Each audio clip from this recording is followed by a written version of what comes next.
Mabango at masarap. Magkape na rin kayo with oregano. Good morning mga kabarangay. Welcome muli sa Altoveros TV. Alam niyo, may ikukwento po ako sa video ito kasi dati nag-maintenance po ako ng B-complex. Medyo mahal din kaya tinigil ko na, mga matagal na, mga ilang buwan na ako hindi umiinom ng B-complex kasi dahil yun sa frozen shoulder. Siyempre pagka may edad na, ganun yung nangyayari, medyo masakit. Hindi ko nga dati maitaas yung balikat na yan mayroong mga nagkukwento na ang oregano daw ay mabisa na pang-alis ng mga sakit-sakit sa kasukasuhan dahil sa arthritis. So ang ginawa ko, yung mga may dati na akong tanim na oregano So ang ginawa ko, sinubukan ko na bawat inom ko ng mga juices, halimbawa kalamansi, o kaya kung magkakape ako, ay binipigaan ko rin ng dahon ng oregano. At naramdaman ko na unti-unti siyang nawala at naiangat ko na nga yung mga balikat ko Kasi 71 years old na ako, normal lang na mayroong mga sakit-sakit sa tuhod. So, tinuloy-tuloy ko na. Kaya nga, ayan, yung aking oregano, medyo nakakalbo na kagaya ko. Pero mabisa siya, napakabisa at napakarami niya mga benepisyo sa katawan. Sana kayo, kapag, kahit na mga bata pa, na medyo may sipon-sipon kasi dati, ginagamit ko talaga ito kapag may ubo sa pamilya. Siyempre, lilinisin lang nating mabuti. Ayan, sana ay panoorin ninyo ng buong video.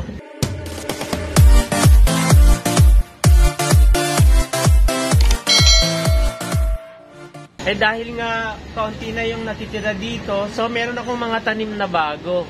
Nagtanim ako ng bago para hindi sila maubos.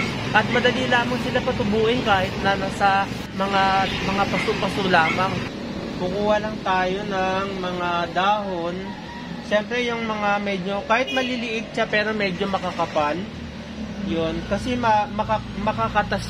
makatas yung medyo makapal. Yun yung kinukuha ko. Dati kasi malalaki ito naubos ko na. Kasi mga ilang buwan na nga akong araw-araw na umiinom, umaga at gabi. Umiinom ako neto. At naramdaman ko talaga yung bisa niya na napaka-effective. Kaya tinuloy-tuloy ko na.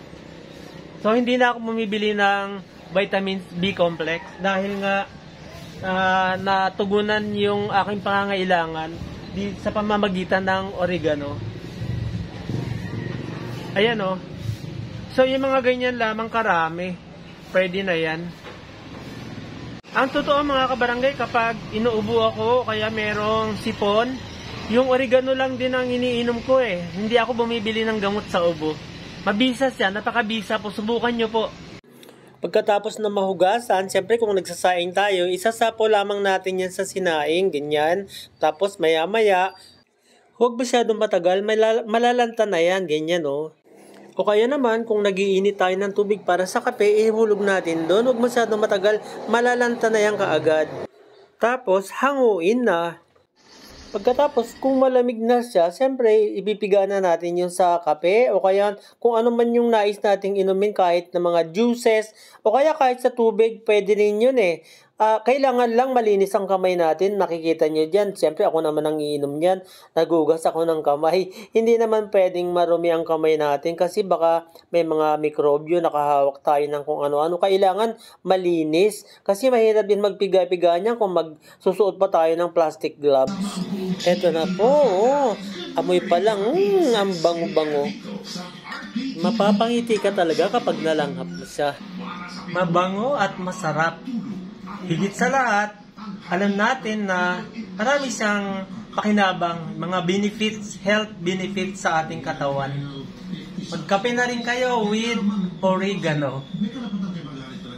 Maraming salamat mga kabarangay sa inyong panonood. Sana naibigan ninyo yung maikling video. Kung hindi pa po kayo nakapag-subscribe sa Altoveros TV, sana mag-subscribe po kayo. Huwag kalimutan i-click ang notification bell. Pwede mag-like, mag-comment. Pwede rin i-share. Maraming salamat. God bless everyone.